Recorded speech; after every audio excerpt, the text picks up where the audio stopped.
Hey everyone, and welcome to Made with Intention. We're two women sharing our expertise in entrepreneurship, discussing life lessons, and everything in between. Today we are discussing the power of friendships. So thanks for joining us. Hey May. Hola, how are you? I'm doing well. How are you? I'm good. I'm excited. I'm Are so you excited. excited? I'm Yeah, we're so excited. official. We did it. We did it. I feel like before we get into I think friendships is such a appropriate topic because we started this. Why don't you tell them like how this came to be? Sure. How we came to be, how the podcast came to be, los dos. Yeah. So I have been following you for basically a decade. Do you remember when you started Instagram? Do you know? Yes, 2012-ish. Crazy. I'm pretty sure I've been following you since 2012.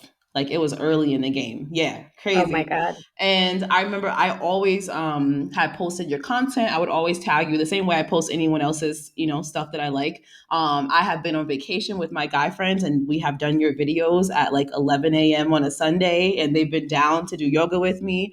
And so, yeah, I remember I was posting your content and tagging you summer of 2020, and then I think maybe you saw me tag you and started watching my videos, who knows, but do you even know how we even connected? I have no idea. We connected because I said something about, I acknowledged what was going on after George Floyd was murdered. Mhm. And you said something to me. You were like, thank you so much for saying something. Because I'm actively unfollowing people who are not saying Yeah. anything.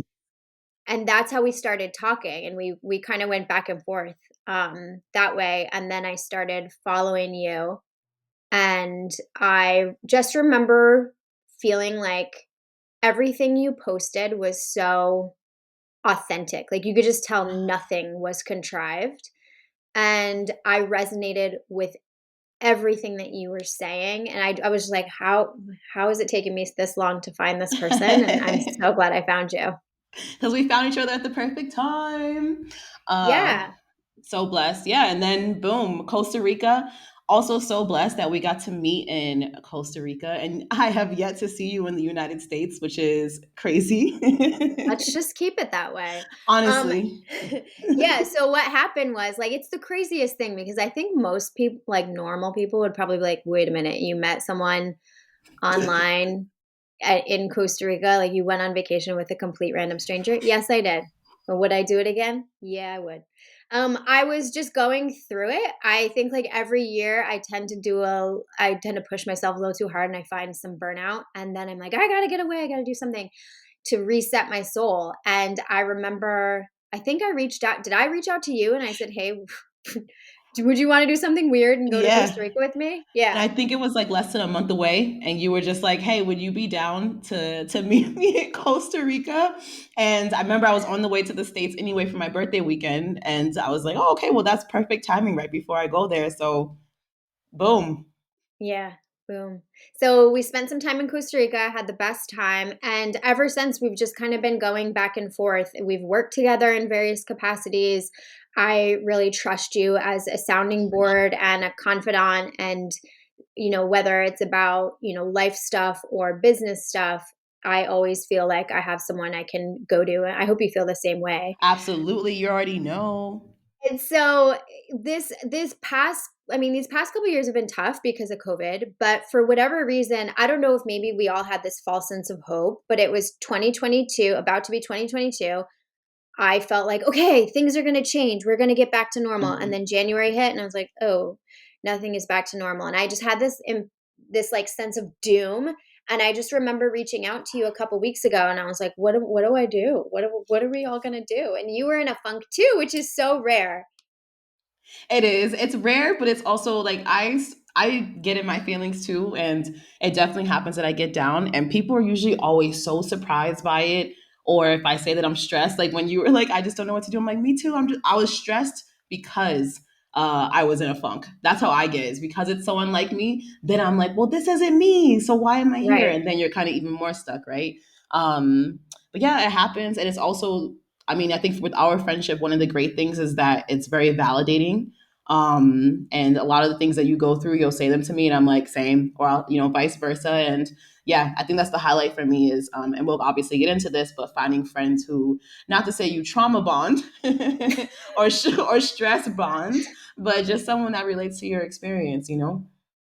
Yeah, so this whole podcast came together because I sent you 9 million voice messages, which PS, I hate voice messages, but I love doing them with you. I just feel like I don't have any time to listen to them, to like regular voice messages, but then for whatever reason, I'm like, "Oh, I have a voice message from her." So anyway, we were voice messaging back and forth and we were just kind of lamenting about this, I don't know. I don't even know if I would call it a season. Hopefully it's not a season of life. Maybe it's like a very short chapter, but I was like, this is not what I signed up for with 2022. Something has to give. Like, we need to do something. Would you want to do a podcast? So here we are. And here we are, many voice messages later, Yeah. much planning later. And per usual, we're kind of just diving right in, seeing what happens. What's the best that could happen? And Yeah. yeah, I'm so excited to be here. I'm so excited for this. I think we both have so much to share, not just, on a personal level, obviously on a business level, and considering how much we love to chat already. Um, I'm so excited for us to be together and do Yeah. this. I feel like this will be an extension of our voice notes.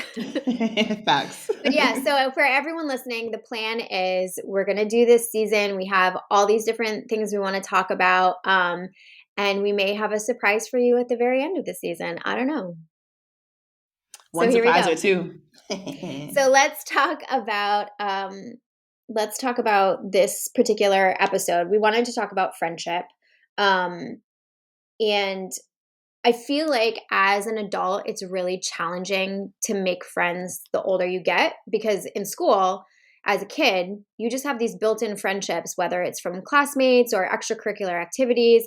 And I just feel like the landscape of how to make a friend it changes as you grow up. How do you feel about that? I entirely agree. I think it changes one. And then on top of that change, we're in a pandemic. And so, like, you know what I mean? It's, how I don't know if you remember this, how long it's been since you've dated, but women will often get the advice to look for a man in the gym or the grocery store, especially the grocery store, right? They always say that's where all the single men are, which is also crazy to me because do married men and men in relationships not go grocery shopping? I don't know. But they always say go to the grocery store. And now I hardly even go to the grocery store. First of all, I have a delivery addiction. And then second of all, wearing masks. And so, how do you even, there's so much said in your face. There's so much body language and messaging in your face, especially me. I'm cheesy, I'm smiling all the time. And I know you can see it in my eyes, but I've never looked at a man in a mask like, oh, look at that one. And so, relationships, both platonic and romantic, I think are just very challenging right now. Yeah, absolutely. And same with the mask. I have resting bitch face, but I like will smirk or all so I totally get it. I think for me, when I first moved to this area, I didn't really have a whole lot going on because I was trying to open up my studio. That was all happening just before the pandemic happened. It was like 6 months prior. I was opening up my studio and trying to get that off the ground. Then we bought a house. So there wasn't a whole lot. I mean, and I'm in a committed relationship. I'm married now. But I was in a committed relationship then, even before we were engaged. So I wasn't really like looking for anyone to date, but I was definitely I wanted friends. I just didn't really have the time to figure out how to make them. And yeah, we went to the gym, but it was like a far drive. I don't know. And I'm there to work out. Like I don't want to Right. chat with anybody. And I don't know. I just felt like it was kind of weird. So I started, like, I would say my core group of friends right now, they're all relatively new, but really quality people. And I met them through my dance class. And I think Yes. there's something about like seeing the same people at the same time and just having that sort of instant connection of, you like the same thing, you're at the same dance class. And dance for me anyway is this just way to express yourself and super you have to kind of almost be vulnerable in a way because you can't have an ego and go in there and like start doing silly dances. Like you just kind of have to let that go. And I think that's really nice when you're trying to make friends. So I don't really have any friendship advice in terms of how to make friends, other than my tip was find a great activity that you enjoy doing, do it regularly, and you'll probably see the same people and maybe strike up a conversation. I entirely agree. I think that's key as you get older is you have to find similar interests. And the same thing with the pandemic, right? You're at work and you're seeing your coworkers, and now you don't even have that crutch to depend on. And so you're literally home all day. Something for me, especially as a nomad, is this. I think it's the same, honestly. I think it's finding activities and hobbies that you love, indulging in them, and then ideally that becomes community, right? In regards to what you said about making friends, I my dad has told me this, and it's something I didn't notice about myself until he mentioned it. He said that ever since I was a kid, when I walk into a room, I expect everyone to like me. And he said that he even noticed it in me as a child and he started to emulate it because he saw how successful it was. And he was right. Like everywhere I go, I just expect that everyone's going to love me because why wouldn't you? I'm fire. And if you don't, that's fine. But my expectation isn't on the negative side, it's on the positive. I'm kind, I'm friendly, I'm warm. Why wouldn't anyone like me? I would say for people who do struggle with making friends, I too could have a resting bitch face. And I have to check myself sometimes, especially when I walk into a space. Another thing is confidence. Like when you're looking for your people, at least for me, I've never seen someone in a corner slumped with poor posture and said, that's my new bestie. You know, you walk in, put your phone down. When you walk into a room, put your phone away, look up, make eye contact, look around the room, smile. Again, be warm. We say so much through our bodies. That's the most important part for me when I meet someone. How are you carrying yourself? How do you look at other people? Do you look them in the eye? Do you look at the ground? You already know how I feel about confidence, and we'll get into that on another episode. But I think confidently approaching people is a key to friendships, or at least making Absolutely. them. And for me, one particular instance sticks out in this dance class that one of the women came into class and I could tell she'd been crying. And this was our first like real interaction. I was like, "Are you okay?" And she was like, "No." And she started to cry even more. And I was like, "Do you need a hug?" And she's like, "Yes." And I just gave her a hug. And I didn't know what she was crying about. I didn't ask. The class was about to start. I just felt like when I'm hurting, I want a hug. I'm the kind of person I don't want to be alone if I'm hurting. And so I just kind of extended that. Not that there's anything like special about me, giving this person a hug, but it really just sent this message that I see you, I'm here for you, I'm really sorry for whatever you're going through. And like through that hug, I just wanted to send her some love and we've become really close since. But I think just kind of extending, the same vibe that you would want to have if you were in their shoes, just like what you were saying, just being kind and warm. And it's really interesting that you say that about your dad noticing you as a child just walking into the room and just having no other expectation other than to be loved.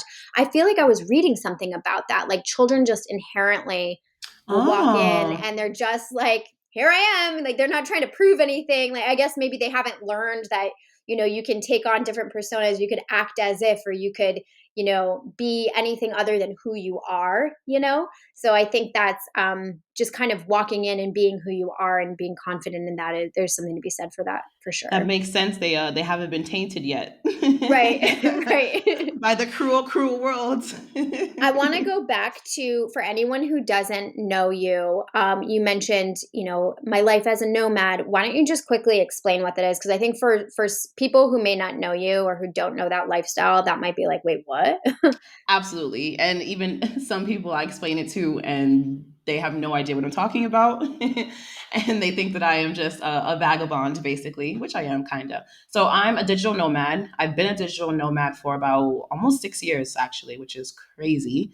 In summary, it means that I'm location independent and I can work wherever there's Wi-Fi. So I have done presentations on the beach. I have taught English to Chinese babies in airports and bus stations. I have worked at 4 a.m. on hostel bathroom floors. They were clean floors, but still hostel floors because I didn't want to wake up other people. I have worked basically anywhere you can think of. I have taught yeah, English in cafes in Italy, hostel rooms in Serbia and Belgrade. And it's, yeah, the greatest decision I've made for myself, honestly, other than becoming a vegetarian. I think those are the two things that really changed my quality of life and just changed the entire trajectory of what I do with myself and what I envision for myself. At the moment, I'm in Colombia, in Medellin, and I love it. And before this, I was living in Playa del Carmen, Mexico for about a year and a half. And it was great. It was a beautiful experience. It was a great place to ride out a pandemic. And now I'm on to bigger city vibes. Awesome.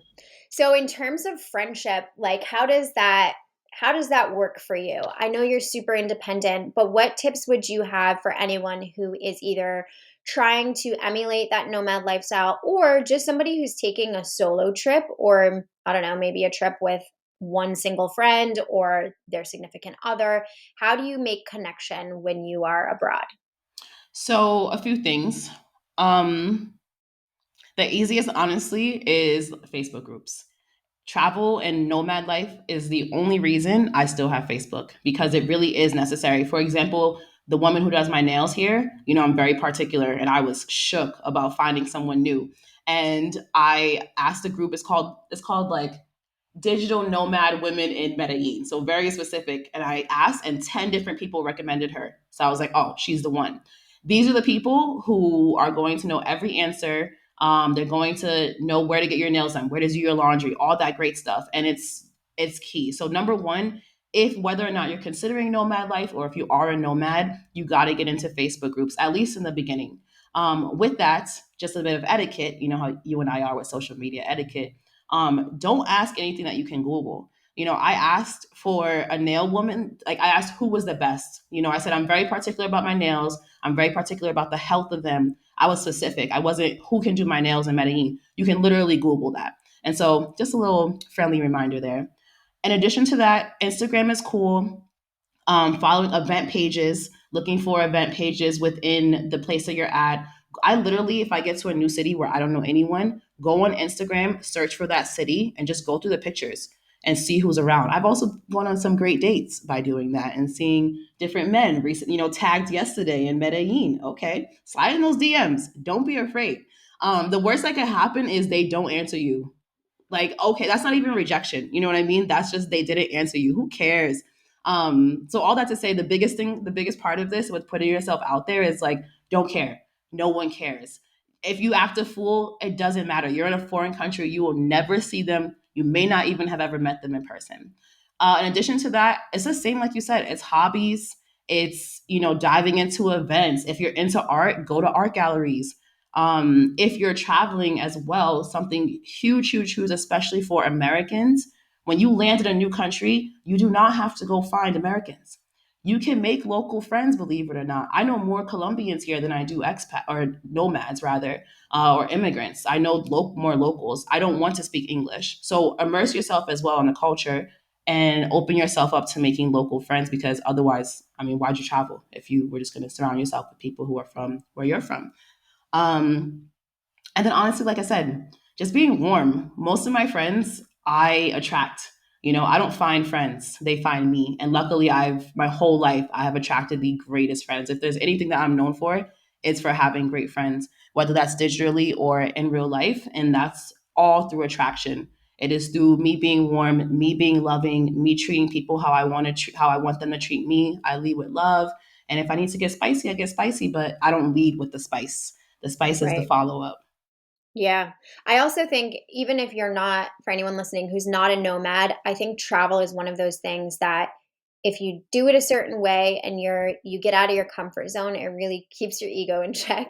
And it you can make some really incredible memories if you let go of the ego and let go of, this desire to be perfect or not be seen in a particular light. For example, Dan and I had like a couple-day layover in Oman, and we got a taxi to take us to the Grand Mosque because we never would ever, go to the Grand Mosque otherwise. And we wouldn't take a special trip to Oman, right? So it's summer, it's 122 degrees. Whew. I have to cover my wrists and my ankles because it's an Islamic country or Muslim country. Dan can wear whatever he wants. And so we go. So like I bought really conservative clothing. So I thought I bought like a 3/4 length button down long thing, but then I realized it was only 3/4 length. Oh So God. I had to wear a long sleeve shirt under it, and then I had to wear a maxi skirt under that because even Woo. my long sleeve shirt was like slightly too short. Like it was a little bit of belly showing. So I had to cover. So I'm in layers, okay, in 122-degree heat, and it is just sweltering. And the taxi driver, he's like, I can just park here and I'll wait for you, or I could come in and I could show you, the different parts of the mosque. And this is where I go to pray. And I was like, yeah, why don't you come in? He gave us the best tour. Had we just done it ourselves, we would have just like looked around, said, oh, that's pretty. Yeah, this is nice, whatever. And then taken some photos and call it a day. We spent probably 4 hours having just really great discussion. And it wasn't just one sided. Like he was asking questions about Americans, we were asking our questions. And there was a real, it was just like such a memorable, beautiful experience. And it never would have happened had I just wanted to kind of take a quick peek or, and get out of there. So sometimes just being patient, letting go of any schedule you have. And when somebody local offers to do something, take them up on it. So another example is Dan and I we were traveling from Florence from Northern Italy, somewhere else on a train. And we sat with this guy who was definitely drunk, but he was just hysterical. He was the chef.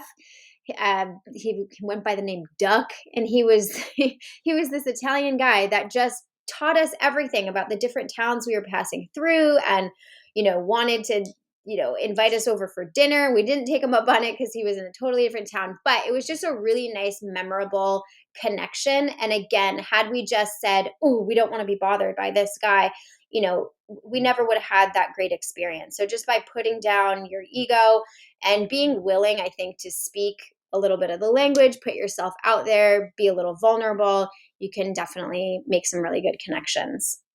Beautifully said. And also, like you said, detaching from ego. In the same vein, it's also detaching from the friendships that you're making. And that's a really hard part about nomad life is you meet friends and then who knows when you'll see each other again. I'm here with my friend Bammy. We're living together. And before that, we hadn't seen each other for maybe 4 or 5 months after being together for like 6 months in Mexico, and now we live together in Colombia. And so it's this detaching from what will it be? When will I see them again? Who cares? I'll see them when I see them.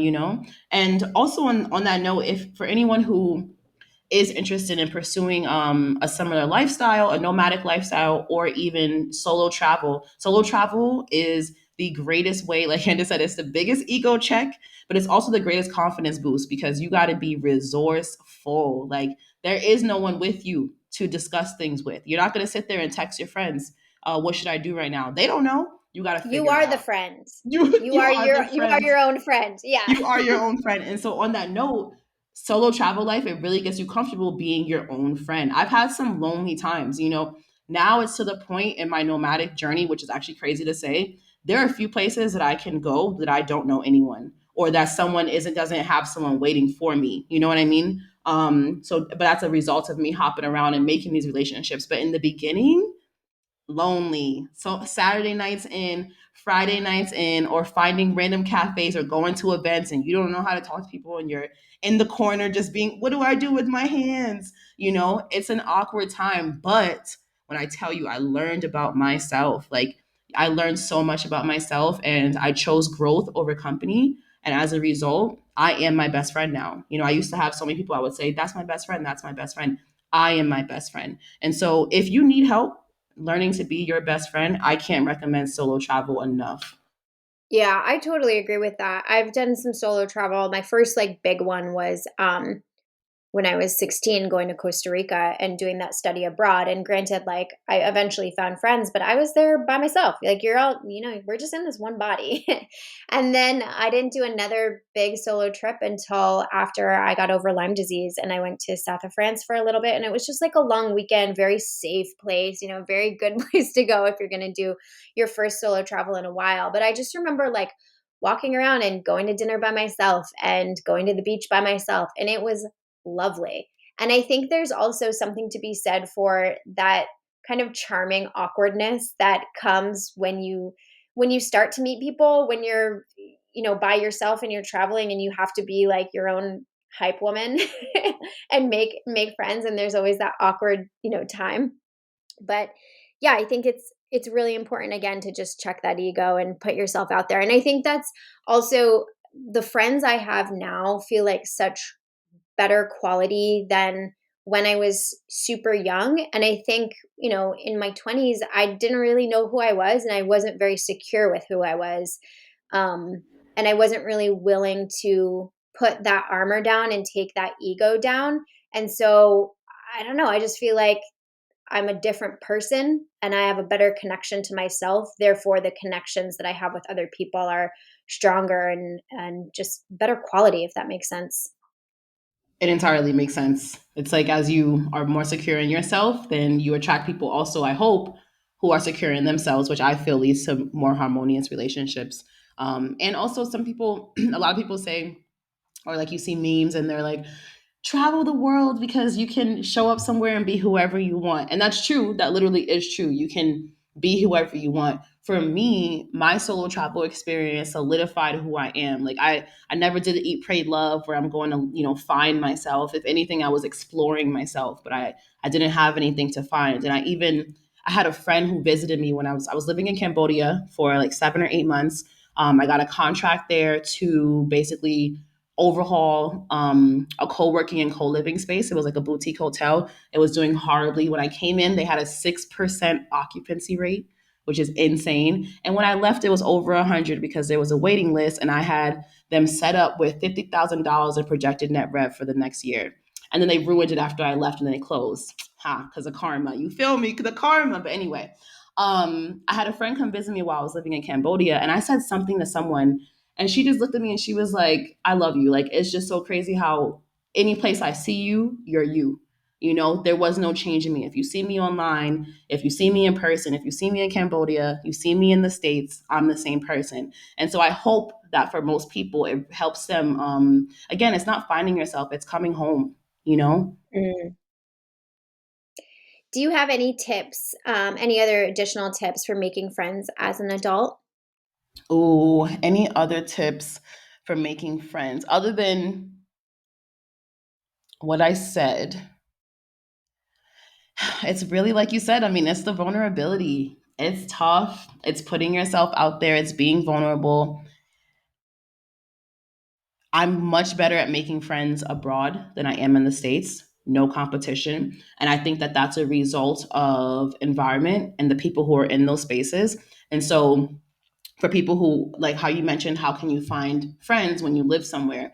I'm from Providence, Rhode Island, and I tried living there for a year, and there weren't many people for me to connect with. And at first, I was really, sad about that. Like I really wanted new friends, and I couldn't find them for a reason. It's because my people aren't there. And so yes, you want to make friends. Yes, you want to put yourself out there, but I wouldn't, how I am. I would encourage everyone, no matter where you are, if you feel like you're in a place where you're struggling to make friends and it's been a few years and you're really putting yourself out there, you can leave. And it really is different vibrations. No matter where you go, the vibe changes, the frequency changes, the energy changes, the weather changes. Um, and so I would encourage everyone, if you feel that you have been really trying and putting yourself out there, take a solo trip and see if you want to move to a different place because again, the frequencies, the energies, they change. And I couldn't find friends there because I'm not meant to be a big fish in a small pond. I'm meant to be a big fish in a big pond. And so sometimes there are people in your area that can't challenge you, they can't help you grow. And we'll get into what we look for in friends. And so also just keep that in mind, I would say. It's not really a tip, but something to keep in mind. Before we I get, oh, go ahead. I was just gonna say for anyone who can't leave because of kids, whatever. I think that you can still change where you are or like who your friends are by finding an online community. So, like, I consider you one of my best friends, and we've only really hung out in person, what, twice? You Yep. know, so I think that Crazy. there's something to be said for the connection that you can find online. And I think there's no greater compliment than your friend telling you, it doesn't matter what country you're in, whether you're online or offline, you are the same person. So it's just a testament to also what you put out there, not you, Megan, but what we as people put out online, and just making sure that it's true and authentic to you so that you can attract the right people. And then you start following other people, slide into their DMs, send them a little voice note. And you never know what friendship might bud from that. You never know. So, before we dive into some of our friendship highlights and fun stories, do we want to take a break? Let's do it. Let's do it.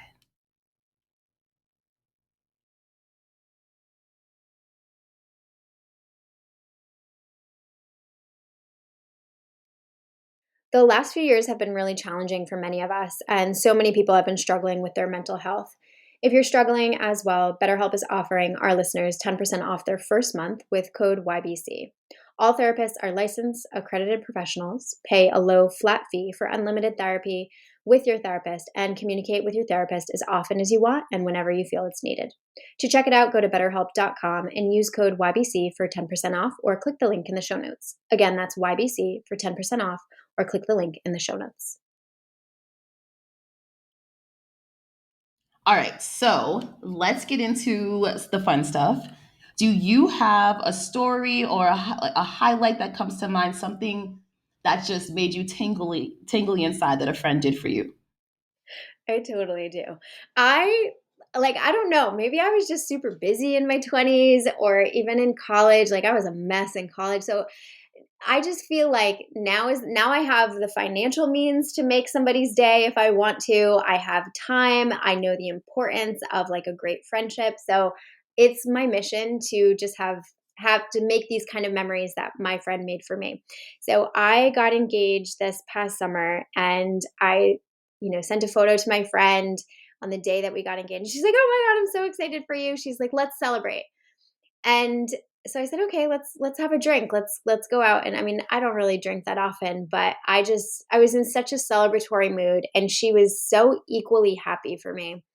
And I showed up at she picked this little like French place outside. It was just a beautiful evening, and she had flowers and like a bottle of champagne, and wrote the cutest little note, and we just had the best time having a drink, a charcuterie board, and it was just a lovely memory.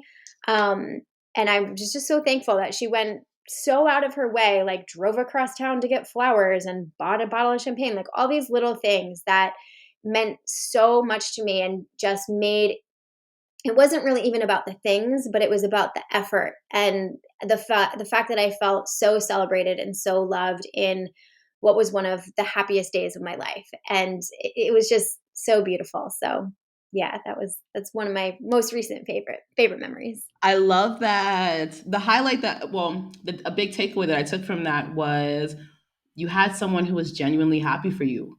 And I don't know about you, but in my 20s, I had people who were happy for me, but they weren't really happy for me. That's And interesting. yeah, I've had quite a few. And so now that I'm older, and when I tell, it got to the point with some friends where I stopped telling them things that I wanted to celebrate because I didn't want them to ruin it. And now it's to the point where I like rush to pick up the phone and tell you something, or I like run out while Bambi's on a call and I need to go tell her what just happened in my day because I know that they'll genuinely celebrate it. And that's something I wish for everyone, is to genuinely be Everyone. celebrated. You Yeah. deserve it. Yeah. I think, and also especially this time of year, or this, these couple years that we've been in COVID, it's like we need some good news. So any and all of my friends, I want to know every win you have. I don't care how low I may be feeling. I want to hear every win because I want to celebrate you and all your success. I also feel like the people we hang out with are a reflection of who we are. So Absolutely. the better you all do, the better I'm going to do. The happier you are, the happier I am. So it just, all these things are, I don't believe in, playing small for someone else's comfort. I think if that's the case, then maybe a reevaluation needs to be had, in terms of like the circle of friends. But I've called you when I've had like, really exciting work things happen. And I know that there's never going to be an ounce of anything other than pure happiness. And Yep. I feel the same when you tell me, really exciting things. So I think it's important. It's the best. It's such a great feeling. And again, everyone deserves that. Truly. Do do you have a favorite friend memory to share? I do. I have one, a recent one actually, less than a year ago, because my birthday's coming up. 2020 was the worst and roughest year of my life. It also ended with the greatest, obviously, right? When you have a big low, it means that a big high is coming. And that's something I had to tell myself every day to keep with it. But it was the worst year of my life, in summary. And come 2020, the summer, moved to Mexico and I was there and it was great. But I also hadn't seen my friends for a really long time because of the pandemic. And I am so blessed as a nomad because my close friends and I that are from Providence with me, we usually go on an international trip every year. And it's something that we've been doing since we were 25. And we hadn't had that. So we were going stir crazy. We love each other so much. We love to be together. We're so corny. And we all got together and met in Dallas for my birthday at a friend's house, which was actually the weekend of my birthday, means it was May Day. And you facilitated the annual May Day workout. My friends just made it literally my dream weekend. And I'm like emotional thinking about it. I'm so grateful because before I would never really make big birthdays a big deal for myself. Other people's birthdays, I would go hard, but for myself, I was like, oh, it's just another day. And I know that that comes down to a few things like being comfortable with attention, knowing that I deserve attention. I never felt comfortable with that, even as a kid. And now I'm like, oh, we got a whole weekend. Now it's an international holiday. And they just made they one of the nights they made a tequila bar in the house. Like we they planned, first of all, they planned a get together on our first night there, invited their friends to the house. So we had like 20 people that we had never met. It was such a cute get together. Food on food on food. Families there. The next night it was my birthday. They took me out to dinner. We went dancing. On Sunday, typical tourist vibes. We stayed in the house. We ate food. We spent like 5 hours at the spa together, a group of like 11 of us at the spa together for hours. It was beautiful. We drank so much that I regretted heavily, but the love that I received that weekend will stay with me for life, particularly because it was a time where I really needed it. And I don't even like, again, I'm emotional thinking about it. I don't think they realized how much I needed it, but I needed it. And it kind of, yeah, it changed the trajectory of the rest of the year. It snapped me back. And it was literally coming off of my trip with you, which already had brought me up. And it just, yeah, it changed the vibe of everything that was to come. I love them so much, That's beautiful. particularly the Um, tequila bar, right? Made you teary yeah, eyed. it did. It did. Tequila always brings out the tears. Um, okay, I think we'll take a quick break and then we'll be right Cool. back.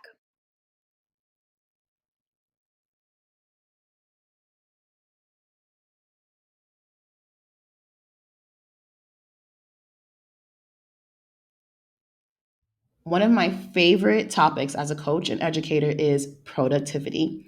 I'm constantly on a mission to be as efficient as I can in order to have more time for the things and people that I love. I manage myself like I manage my business, and I do that with my passion planner. I was introduced to passion planners during a really dark time in my life, and I don't think I would have made it out without them, to be honest. If you're ready to live with passion and create structure for yourself in a fun way, I cannot recommend their products enough. You can use the promo code Megan1, that's Megan1 at passionplanner.com for 10% off or click the link in the show notes. Again, that's Megan, Megan1 for 10% off at passionplanner.com. Happy planning.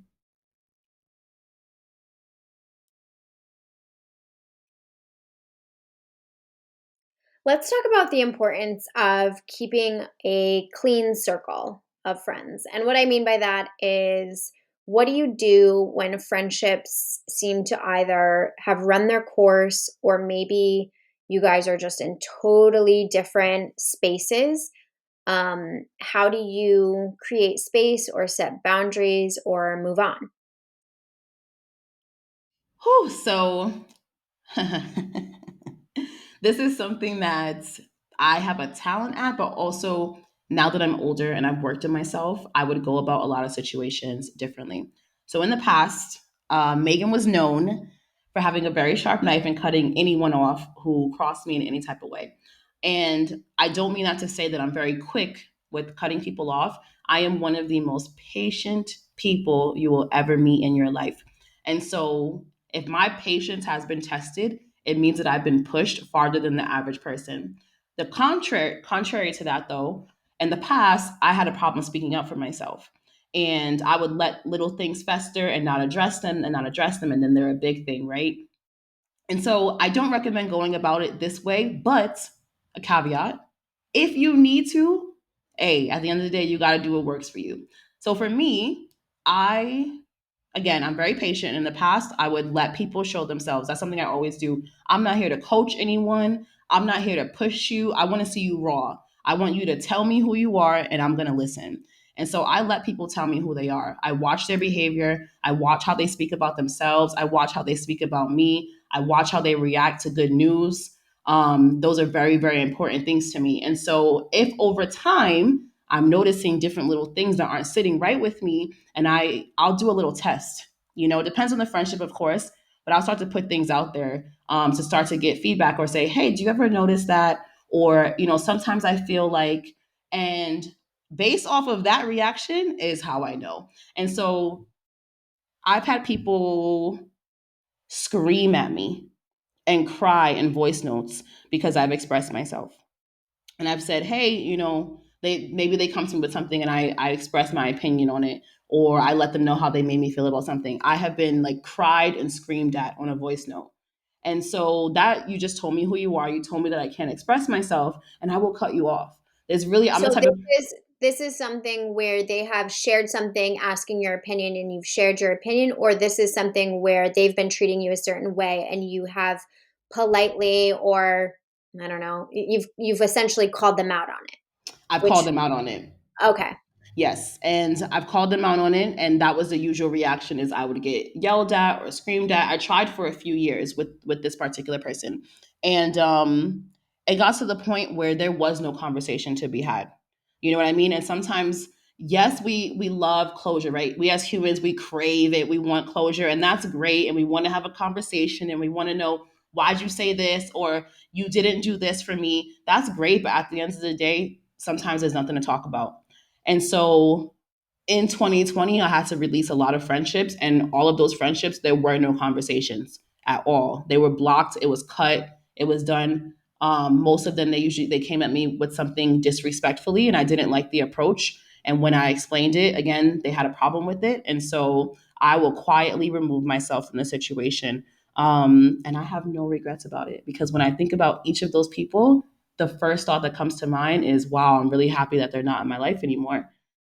So it's a very harsh advice, or it's a very harsh the Well, approach, but I think it's really interesting because sometimes I feel like I've read this on like a cheesy meme or something on Instagram, like no answer is an answer or no response is. I mean, I'm sure it was about like a relationship or something, but sometimes you said something that was really interesting in that, yeah, we do want to tidy everything up and put a little bow on it and say like, all right, that was the end of that chapter or friendship or relationship or whatever.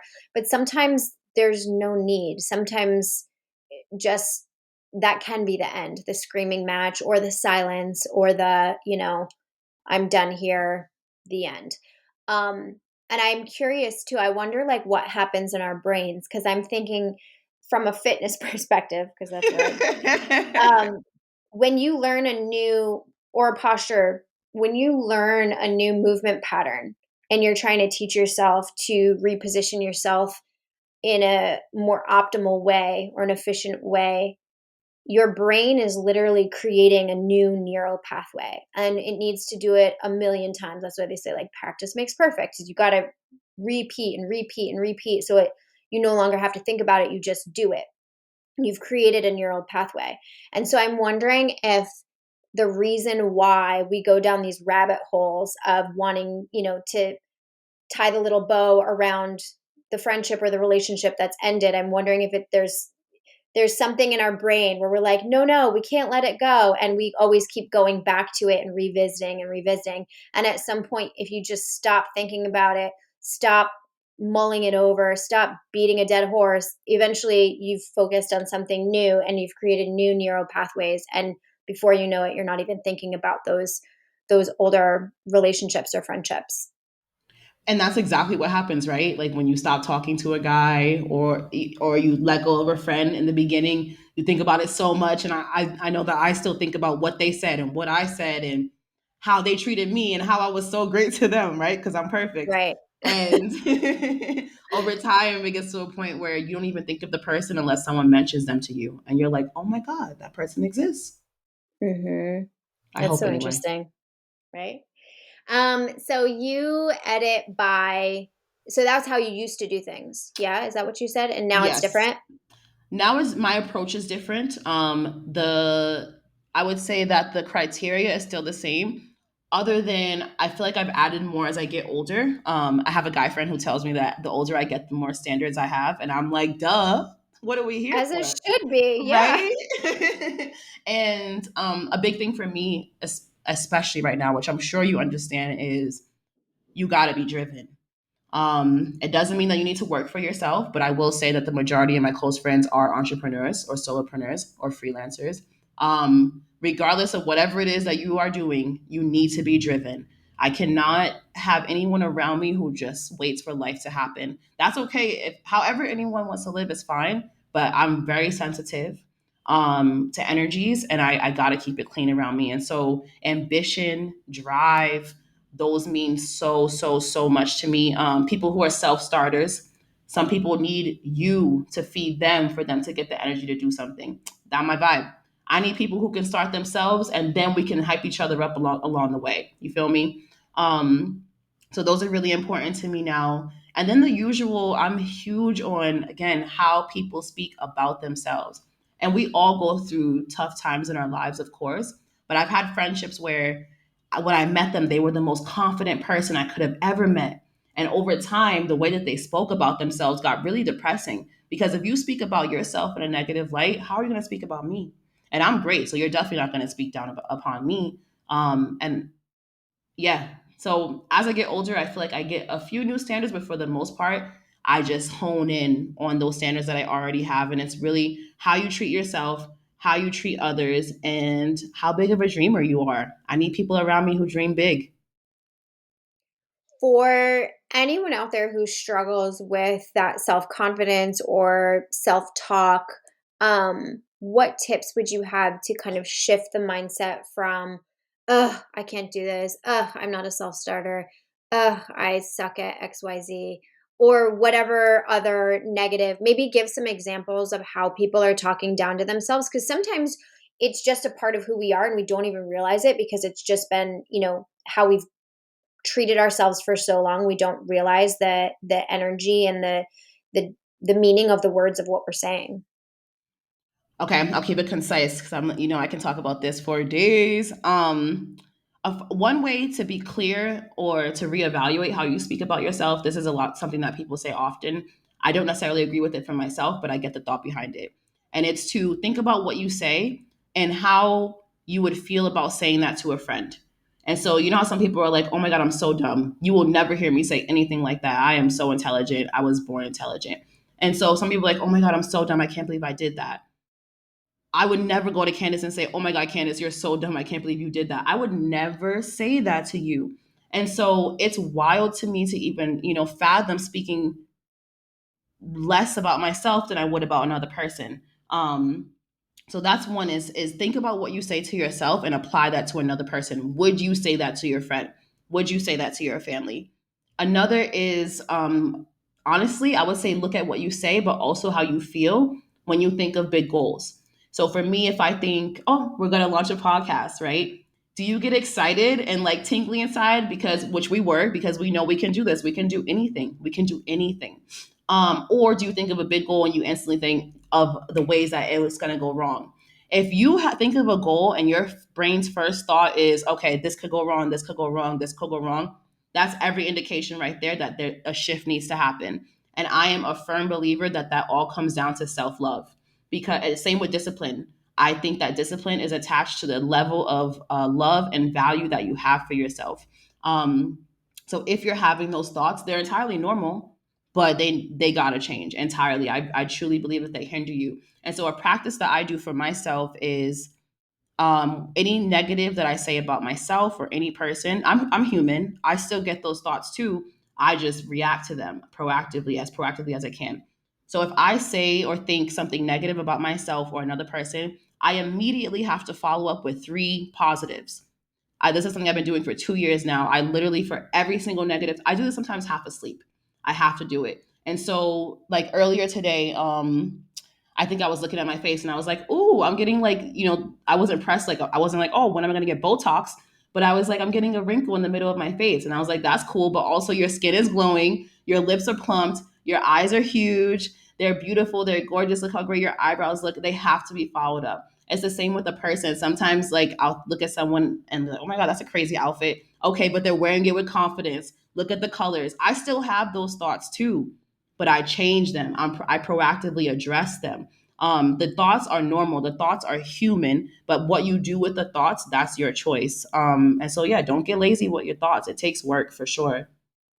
Yeah, and I think it ties into with what we were talking about earlier, in that really great friendships, I feel like, stem from having a really great relationship with yourself. And I noticed it as a personal trainer. I just had a new client today, and she was like, "I'm so uncoordinated."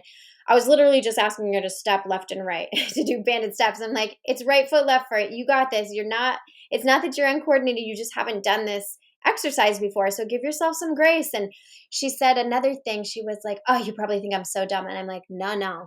And that's when I stopped the whole thing and I was like, "Listen, I had herniated discs. My husband had herniated discs. I rolled my ankle. I've done everything under the sun, and I've worked with people who have had to dial it way back and people who have never worked out before. The last thing I'm ever going to say to anybody is, 'Oh, you're so dumb. Oh, you don't know what you're doing.'" Like, we are here to celebrate the fact that we can move and breathe and, work on ourselves. So we can't have that soundtrack of negativity in the back of your mind. And I know it was just stemming from a place of, her just feeling uncomfortable in this situation. And to that, I just say, I mean, I do it myself when I'm really uncomfortable in a situation. I put up a wall. I have the resting bitch face. I do not put myself out on a limb. I'm not the friendly, like, "Hey, how are you?" I, I'm just in my body protecting myself with that negativity. But I'm human, so I get it. Like, we all do that, but I think it's really important to try to check ourselves when that happens and shift the thoughts, because it really is a soundtrack. Your brain hears everything you think and your body internalizes that. So if you're constantly, barraging yourself with negativity, it's not a good world to live in. It's not a good soundtrack to have on in the back of your mind. Absolutely not. And a lot of people think, because it's a joke, I won't get too woo woo, but oh, it's just a joke or whatever, I'm just joking. You're not. Your brain does not hear the joke. Your brain hears no joke. Your brain hears, I am dumb. There is no joke. And so don't joke with yourself like that. And don't joke with your friend. I do not like when people joke and make fun of each other in a certain, like, Oh, there's a line. And mm-mm. it's so interesting because we had a party, and um a newer friend of ours came to this party, and he was like, "You know what I noticed about Dan and his friends? They don't make fun of each other. Like, they're like nice to each other." I was like, "Yeah." Cuz that I do not like people making fun of me, and I do not want to make fun of anybody else. Like, I may make fun of something silly I've done, or, if I said embarazada when I was embarrassed, and, when I'm out and about in Spain or Costa Rica or wherever. Embarazada means pregnant, not embarrassed. But, like, I'll make fun of that, but I'm not going to make fun of, like, an inherent thing about myself or an insecurity I have. And I'm definitely not going to do that with any of my friends. No, it's not cute. It's really not cute and Mm-mm. it's unnecessary. And it's so funny you said that about Dan and his friends because I have a guy friend and something he's mentioned to me often is how uncomfortable he gets being around guys in sports settings, like, a pickup game of basketball and the things that guys say to each other. He really doesn't like it. And Mm, his perspective is, why, as a man, is that me being overly sensitive that I don't want to call you names, when you miss a mm-hmm. basket? I don't want to clown the color of your shoes. Like, it's not fun to me and Mm-mm. it's not productive. So yeah, there's, like you said, there's definitely, you got to be able to laugh at yourself, but there is a fine line for sure, Yeah, and you can hear absolutely. it. Yeah. You know it. You You know, know it. Yeah. yeah. Um, are there any other tips, tricks, thoughts you have on friendship that we should share with anybody? Well, what about you? How do you clean up your circle? Should you have to clean up Oh your circle? gosh. Whew. I haven't had to clean up my circle in a while, but I definitely did. And I think in my late 20s, I just realized that I want to receive what I give. And it there came a point where I was just kind of looking at my friendships and feeling like I am always the one to call. I am always the one to, ask. The conversation is always around, you know, that other person. And for sure, if you're going through something, the conversation can totally be all around you. And I will happily be the one to reach out if something major is going on. But when it feels like it is 98% of the time me doing the work, I just feel like, meh, doesn't feel like an even, give and take. So for me, I just want to have those types of friendships. And I think that as adults, we have so many more responsibilities than we had when we were 15, 18, 25. So it takes a real effort. And I just so appreciate the time and energy that is put into the adult friendships I have now. Like we'll make plans way in advance and we'll try really hard to keep of course if something comes up, whatever. But we make the plans and we stick to it, and it's an even give and take. That's what's really important to me, is an even give and take. I entirely agree. And something for me, the past couple of years, as I've transitioned into the woman I am now, is acknowledging that it needs to be an even give and take, and also checking yourself and knowing that how you give is not how everyone else gives, and how you want to be loved is not how everyone wants to be loved. And so that was the biggest thing for me, is I really, and I wanted to do this, I just wanted to be a better friend, even though I've always been a great friend. But I know how important it is for me to be loved the way that I need to be loved, not how someone can love me. And so I put in a lot of effort to be sure that I'm loving people the way that they need to be loved. So if you have one friend who really loves quality time, see if they want to grab coffee, make a regular date. If you have a friend like us who love gifts, send us gifts. Also, we love cash. Also, my birthday's coming up. Right. And so is yours. Right. I don't know why I love gifts. I think like Oh, it's it's a real love language. I don't know. You know what it is? I feel like the act of someone going somewhere or like mhm. buying something with me in mind, like just it means so much to It's me. the effort. And I think like I didn't grow up with like a lot of things. So maybe it's got like goes back to my childhood or something. I don't know, but it's the effort and it's the thought. I don't know. I agree. Mine is, I'm pretty tough to shop for. Again, I love cash, so just keep that in mind. Because I'm difficult to shop for, when people get me gifts that are perfect for me, that's my real love language. Because wow, you really paid attention to me. I love quality things. I'm very particular about certain colors. Yeah. So, like you said, it's the effort, it's the thought, and the knowing me. I'm very the people around me. I think that's my biggest thing, is I just want to feel known. I want to feel seen. And gifts are a great affirmation of that.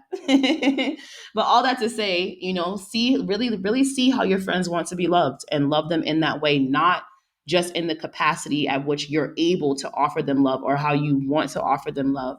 If you know someone doesn't care about gifts, stop buying them gifts. You know, if you know that they want quality time, surprise them with dinner. You know, to help them with their errands, or go along for the ride with your friends with their errands, or while they're taking their kids to soccer games, spend the Saturday with them. Really pay attention to how people want to be loved. And I promise you, your quality of life will improve because people will then do the same for you. Absolutely. That's such great advice. I Word, like thank that. you. Good job. All right. I I Anything think else? that I think that concludes our very first episode. Can you believe it? Oh my God. We did it. We did it. So that is a wrap, right? That's a wrap. We hope you enjoyed episode 1 of Made with Intention. If you are listening to this, then happy birthday, Candace.